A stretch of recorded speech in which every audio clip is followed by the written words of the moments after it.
I was so glad to yield to the senator from Nevada on her birthday.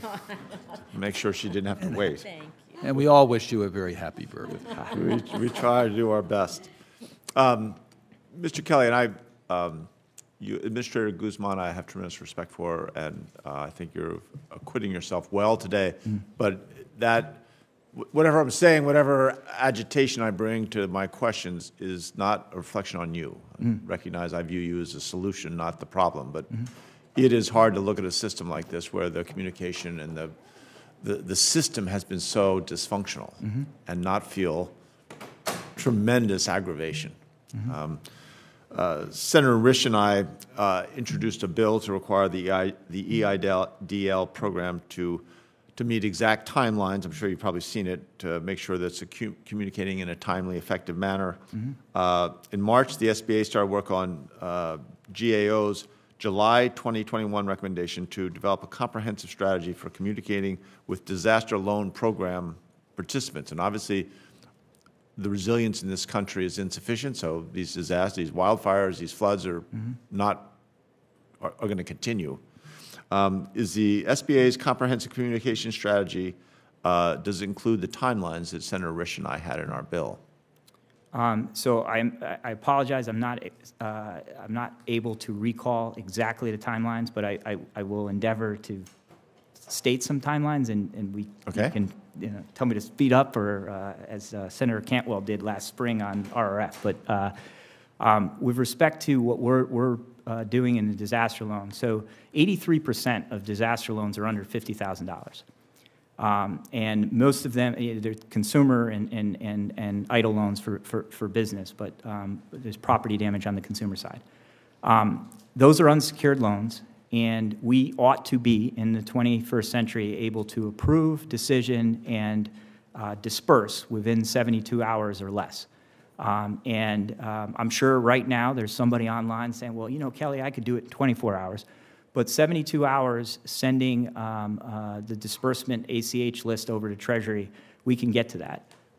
There is historically in natural disaster challenges between the way the FEMA systems and the SBA systems, they're not integrated as they could be.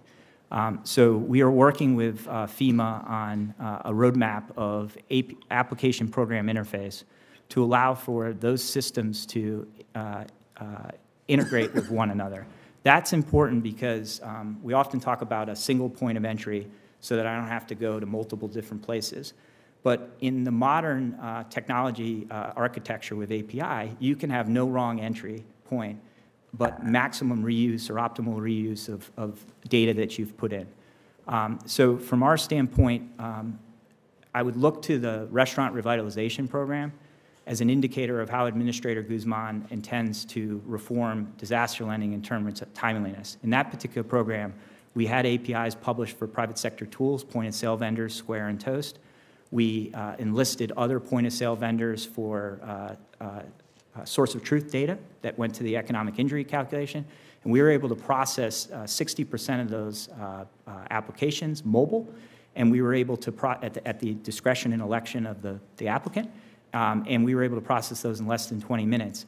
And if you think back to RRF in particular, in terms of the totality of Administrator Guzman's vision and execution in comparison to the shortcomings we're discussing today over the 2 years with respect to COVID EIDL or some of the legacy issues with PPP, it's quite remarkable and promising because we did not have the tax issues that we see. Right. No, right? I agree. I think that's exactly correct, and one of the reasons I admire her and her work. Let me ask you another question, just a little bit connected to that. You mentioned Square and Toast.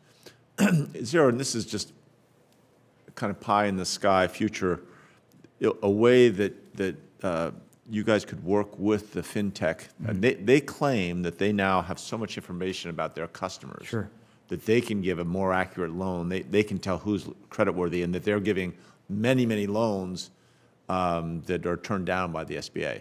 Yeah. Is there some way to partner with them to kind of use that capacity and that the increased accuracy and get a better performance? Yeah.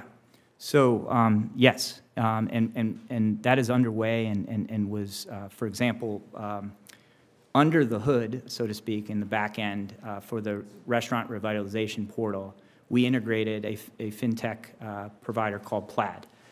Plaid enabled us at the election and discretion of the borrower to integrate through API with Plaid to validate their bank account.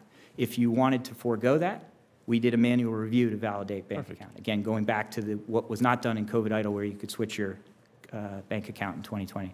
So we were able to offer speed with certainty. In addition, we integrated the 4506T process inline in the application workflow, leveraging DocuSign, electronic signature. And so what people will tell you when they design user experience for product in financial technology is that you don't want to break the workflow. You don't want somebody to go out of that experience. You want them to complete the task on hand. So those are two examples. But from the standpoint of fraud, waste, and abuse, we were able to integrate Treasury Do Not Pay, 4506T, yes. Those are very important public sector criteria. But we were able to access third-party databases like LexisNexis Public Records, Research, Plaid, et cetera.